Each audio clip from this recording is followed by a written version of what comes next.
Hello मेरे प्रिय साथियों, आप सब कैसे हैं। आशा करता हूँ जहाँ भी होंगे स्वस्थ और मस्त होंगे। मैं हूँ राजेंद्र और आपका अपना चैनल आरपीजीएस रिसर्च में स्वागत करता हूँ। मेरे साथियों, आज यूपी टेट 2026 पर्यावरण की क्लास में संक्रमिका या इकोटोन पे चर्चा करेंगे। मेरे साथियों, जब दो इकोसिस्टमों का मिलन होता है या दो बायोमों का जब मिलन होता है तो उस मिलन स्थल को ही संक्रमिका या इकोटोन कहा जाता है। तो मेरे साथियों, पहले आइए इस परिभाषा को लिख लेते हैं। तत्पश्चात संक्रमिका या इकोटोन से संबंधित एक चित्र बनाकर और संक्रमिका या इकोटोन क्या होता है, कैसे होता है, उसको समझने का प्रयास करेंगे। तो पहले परिभाषा लिख लेते हैं। लिखेगा पॉइंट 1 करके लिखेगा। जब किन्हीं दो इकोसिस्टम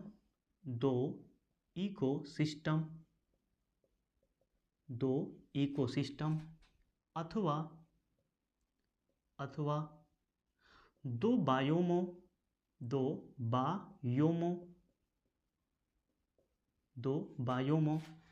का मिलन स्थल संक्रमिका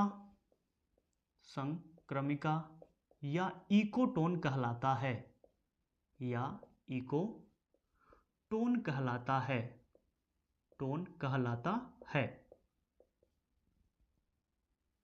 तो इकोटोन क्या कहलाता है मेरे साथियों? तो इकोटोन उसे कहते हैं जब दो इकोसिस्टम का मिलन होता है। क्या होता है? दो इकोसिस्टम का मिलन होता है या दो बायोमों का जब मिलन होता है तो उसी मिलन स्थल को हम क्या बोलते हैं? इकोटोन बोलते हैं या संक्रमिका कहते हैं। मेरे साथियों, यह वह क्षेत्र होता है जहाँ पे दोनों समुदायों के प्रजाति अभिसरित होते हैं तथा एकीकृत होते हैं। यह भी पॉइंट लिख लेते हैं, तब फिगर बनाते हैं। लिख लीजिएगा। लिखिएगा, यह वह क्षेत्र होता है जहाँ दोनों समुदायों की प्रजातियां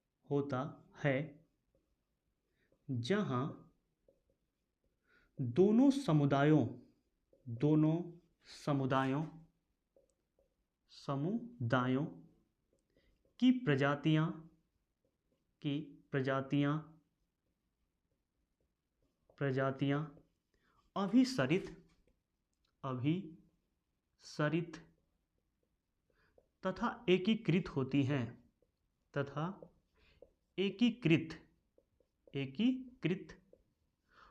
हैं।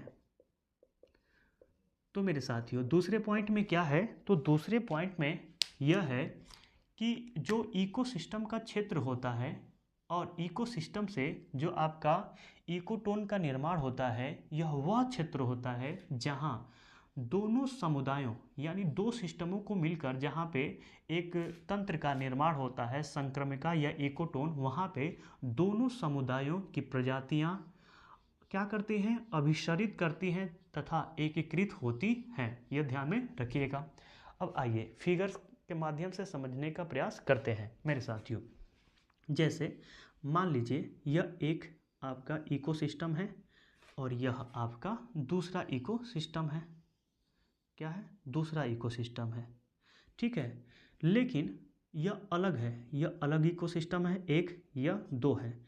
लेकिन दोनों के जो एक मध्य में यह वाला सकरा भाग होता है, इसी क्षेत्र को मेरे साथियों बोलते हैं हम क्या? इकोटोन। क्या बोलते हैं? इकोटोन। या इसी को हम हिंदी में बोलते हैं संक्रमिका। क्या बोलते हैं? संक्रमिका बोलते हैं। और यह वह क्षेत्र होता है मेरे साथियों जहाँ पे यहाँ से लोग यहाँ आके निवास करते हैं, यहाँ के जीव जंतु यहाँ आके निवास करते हैं। क्यों निवास करते हैं? क्योंकि यहाँ पे जीवन जीने के लिए अनुकूल दशाएं पाई जाती हैं। जैसे में यदि उदाहरण के माध्यम से देखें तो यह कैसा चित्र होता है? तो उदाहरण के माध्यम से देख लीजिएगा कि कैसा चित्र होता है। जैसे स्थल और समुद्र का स्थल और किसका, समुद्र का इकोटोन, इकोटोन, इकोटोन। तो स्थल और समुद्र का जहाँ पे मिलन होता है वहाँ पे क्या होता है, ज़्यादा जीव जंतु निवास करते हैं। ठीक है, नेक्स्ट लिखिएगा, पर्वत, पर्वत और घाटी का, जहाँ पे पर्वत और घाटी का एक संक्रमित क्षेत्र होता है वहाँ पे भी बहुत सारे जीव जंतु रहते हैं। नेक्स्ट लिखिएगा, ज्वार, ज्वार नद मुख, ज्वार नद मुख यानी जो नदी जाके अपना मुहाना बनाती है, ज्वार नदमुख। और मैग्रोव का, और किसका, मैग्रोव, मैग्रोव वन होता है, मैग्रोव का इकोटोन, इकोटोन। यह भी घास, घास और वन का, जहाँ पे घास और वन जहाँ पे सर मिलते हैं वहाँ क्या, ठीक है, इंक कम हो गया है, बदल लें थोड़ा सा, रुक जाइएगा। घास और किसका, वन का इकोटोन, वन का इकोटोन, इसका भी हो सकता है। और किसका हो सकता है, तो लिख सकते हैं घास और स्थल का, घास और स्थल इकोटोन। यानी ऐसा क्षेत्र जहाँ पे दो स्थानों का मिलन होता है और दोनों स्थान भिन्न भिन्न होते हैं, वैसे क्षेत्र में ज़्यादा क्या करते हैं, आपके जीव जंतु रहते हैं। तो यहाँ पे अलग का इकोसिस्टम है, यहाँ पे अलग इकोसिस्टम है, और यहाँ पे अलग इकोसिस्टम है। लेकिन जो दोनों का मिलन स्थल है यह वाला क्षेत्र, यहाँ पे यहाँ के अपेक्षा और यहाँ के अपेक्षा जीव ज़्यादा यहाँ पे रहते हैं, इसीलिए इसको बोलते हैं इकोटोन या संक्रमिका। मेरे साथियों, जब किताब में आप फिगर देखेंगे तो यहाँ पे ऐसे ऐसे बनाया होगा, कभी ऐसे ऐसे किया होगा, ठीक है ना, क्या बनाया होगा, ऐसे ऐसे, और एक दो को ऐसे बनाया होगा, यहाँ पे ऐसे बनाया होगा, ऐसे बना सकते हैं आप भी, ऐसे बनाया होगा। और जब देखेंगे तो यहाँ पे लिखा होगा 3 प्रजाति, या मान लीजिए यहाँ पे लिखा होगा 2 प्रजाति यहाँ पे निवास करती है इस इको सिस्टम में, यहाँ पे आपके 2 प्रजाति निवास करती है। लेकिन जब देखेंगे कि यहाँ पे बात होती है यहाँ पे रहने का, तो यहाँ पे दिखाएगा कि 4 प्रजाति निवास करती है। कितना प्रजाति, 4 प्रजाति निवास करती है। तो इस क्षेत्र में इसके अपेक्षा यहाँ पे ज़्यादा, इसके अपेक्षा यहाँ पे ज़्यादा जीव जंतु रहते हैं, वैसे क्षेत्र को हम क्या बोलते हैं, संक्रमिका कहते हैं। अब एक पॉइंट और लिखेंगे मेरे साथियों, जब दोनों इकोसिस्टमों के समुदाय में के अलावा यहाँ पे ज़्यादा हो जाते हैं तो ऐसे क्षेत्र को कोर प्रभाव, किनारा प्रभाव या एज इफेक्ट कहते हैं अंग्रेजी में। सुन लीजिएगा, जब दोनों समुदायों की तुलना में आपके इकोटोन में समुदायों की संख्या ज़्यादा हो जाती है तो वैसे क्षेत्र को या वैसे आपके इकोटोन को क्या बोलते हैं, कोर प्रभाव कहते हैं, किनारा प्रभाव कहते हैं, या अंग्रेजी में उसको बोलते हैं एज इफेक्ट। तो आइए इसको भी लिख लेते हैं, कई बार यह भी पूछा गया है, तो लिख लीजिएगा। सामान्य रूप से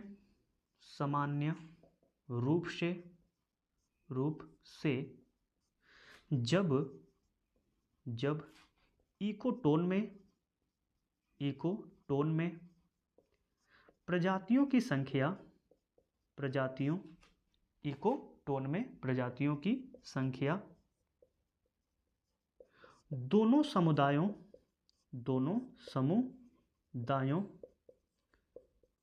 की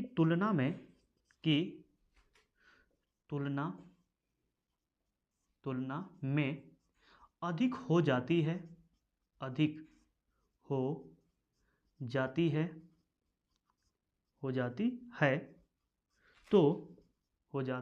तो उसे क्या कहते हैं, लिख लीजिएगा, उसे कोर प्रभाव क्या बोलते हैं, कोर प्रभाव बोलते हैं। उसी को बोलते हैं किनारा प्रभाव, क्या बोलते हैं, किनारा प्रभाव, या उसी को अंग्रेजी में बोलते हैं EDZE, इसको बोलते हैं एज इफेक्ट कहते हैं। तो इसमें से आपका जो भी पेपर में बन सकता है मेरे साथियों, संक्रमिका या इकोटोन, यहाँ से भी पूछ लेता है। अब प्रश्न कैसे बनता है, तो यह वाला उदाहरण से आपके पेपर में प्रश्न बनेगा, यह वाला से, यहाँ से। कहने का मतलब यह है कि आपके पेपर में प्रश्न पूछ लेगा कि स्थल और समुद्र जब मिलते हैं तो किस तंत्र का निर्माण करते हैं या उसे क्या कहा जाता है, तो क्या बोलेंगे, इकोटोन कहा जाता है। जब पर्वत और घाटी मिलते हैं तो क्या बनते हैं, इकोटोन बनता है। और घास और वन का जो मिलन स्थल होता है उसको क्या बोलते हैं, इकोटोन बोलते हैं। घास और स्थल का जहाँ मिलन होता है उसको क्या बोलते हैं, आपका इकोटोन बोलते हैं। और सामान्य रूप से मेरे साथियों कहा जाता है कि जब दोनों समुदाय में, यानी जो यह फर्स्ट समुदाय है और जो सेकंड समुदाय है, दोनों समुदायों की तुलना में जब यहाँ पे जानवर ज़्यादा और जीव जंतु ज़्यादा हो जाते हैं तो इसी क्षेत्र को हम क्या बोलते हैं, इसी क्षेत्र को हम बोलते हैं आपका एज इफेक्ट। क्या बोलते हैं, एज इफेक्ट बोलते हैं, या इसी को हिंदी में बोला जाता है किनारा प्रभाव। क्या बोला जाता है, किनारा प्रभाव कहा जाता है। और मेरे साथियों जिस प्रजातियों की संख्या अधिक हो जाती है, यानी जिस प्रजातियों की संख्या इसमें सबसे अधिक हो जाती है उसको बोलते हैं एज स्पीशीज। क्या बोलते हैं, एज स्पीशीज। तो लिख सकते हैं, लिख लीजिएगा, यदि लिखना चाहते हैं तो लिख लीजिएगा, लिखिएगा। और इसमें जिस प्रजाति की संख्या, और इसमें जिस प्रजाति की संख्या सबसे अधिक हो जाती है, सबसे अधिक हो जाती है, अधिक हो जाती है, उसे एज स्पीशीज बोलते हैं। लिख लीजिएगा, उसे क्या बोलते हैं, एज स्पीशीज बोला जाता है।